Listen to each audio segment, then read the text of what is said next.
Bismillahirrahmanirrahim. Alhamdulillahirabbil alamin wassalatu wassalamu ala asyrafil anbiya'i wal mursalin wa ala alihi wa sahbihi ajma'in. Amma ba'du. Kembali saya membaca kitab Syarah Aqidatul Awam Jala'ilul Afham pada pembahasan tentang peristiwa-peristiwa yang agung, yang menakjubkan, yang besar yang terjadi pada hari kiamat. Kita masuk hal yang ketiga, itu al-ba'tsu minal kubur, kebangkitan dari kubur. Jadi setelah manusia dihancurkan, semua alam dihancurkan, malaikat Israfil meniupkan trumpet yang kedua, maka seluruh manusia yang telah dikuburkan akan dibangkitkan. Al-ba'tsu minal kubur, untuk mempertanggungjawabkan segala amal perbuatan yang dilakukan di dunia. Qala ta'ala summa innakum yawmal qiyamati tub'atsun, pada surat Al-Mu'minun ayat 16. Firman Allah Subhanahu wa taala sebagai dalilnya, wa qala ta'ala, dan firman Allah taala lagi, Allahu yabda'ul khalqa summa yu'iduhu summa ilaihi turja'un, surat Ar-Rum ayat 11. Wa qala ta'ala, firman Allah Subhanahu wa taala, ma khalqukum wa la ba'tsukum illa ka nafsin wahidah. Ini surat Luqman ayat 28. Selanjutnya yang terjadi pada hari kiamat nanti adalah hasrul ajsad, dikumpulkan manusia.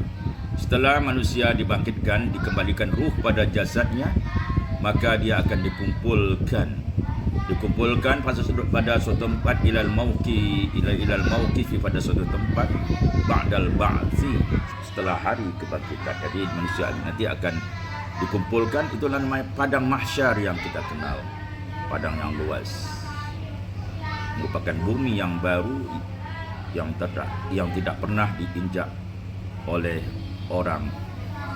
Nanti disitulah kita dikumpulkan. Qala sallallahu alaihi wasallam, Rasulullah sallallahu alaihi wasallam bersabda, yuhsyarun nas yaumal qiyamah, manusia itu akan dikumpulkan pada hari kiamat nanti. Ruhnya akan dikembalikan dan dikumpulkan di padang mahsyar, hufatan, tidak memakai sandal, tidak berpakai alas kaki, uratan, dan bertelanjang, tidak berpakaian, ghurlan, dan tidak berkhitan, kama khuliqu, sebagaimana dia diciptakan sebelum pada awalnya, atau sebagaimana dia dilahirkan. Al-hadis rawahu Tirmizi fi Sunan. Hadis diriwayatkan Imam Tirmizi.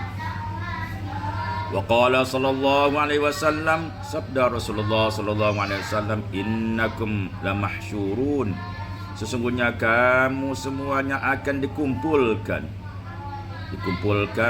di padang mahsyar, di jalan, dalam keadaan berjalan kaki, wa rukbanan, dalam berkendaraan.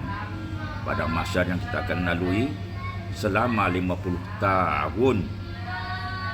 Selama itulah mana yang berjalan kaki, yang berkendaraan, wa tajruna ala wujuhikum, dan ada yang berjalan terbalik, kepalanya di bawah, kakinya di atas.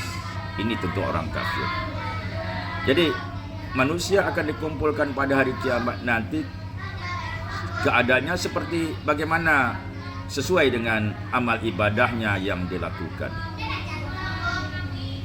Tentu orang yang soleh, yang taat kepada Allah, yang bertakwa, ya,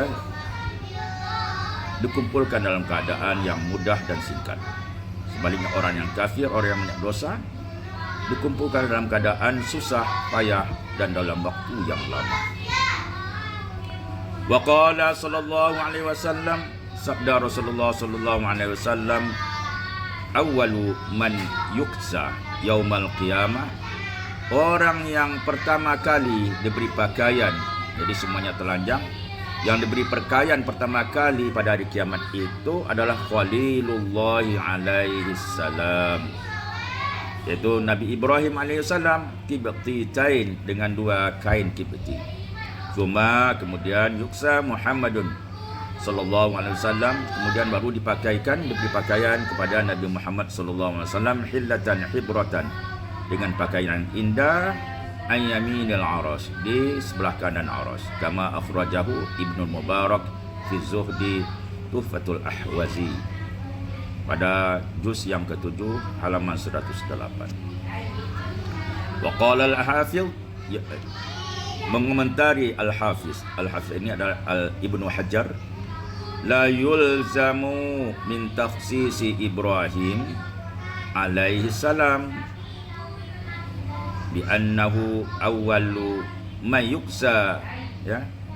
Ini tidak mengindikasikan bahwa menetapkan Nabi Ibrahim alaihissalam yang telah terlebih dahulu memakai pakaian daripada Nabi Muhammad sallallahu alaihi wasallam, ini tidak mengindikasikan ayyakuna afdal, bahwa Nabi Ibrahim itu lebih afdal, lebih baik min nabiyina alaihi salatu wasallam, dari nabi kita Nabi Muhammad sallallahu alaihi wasallam mutlaqan.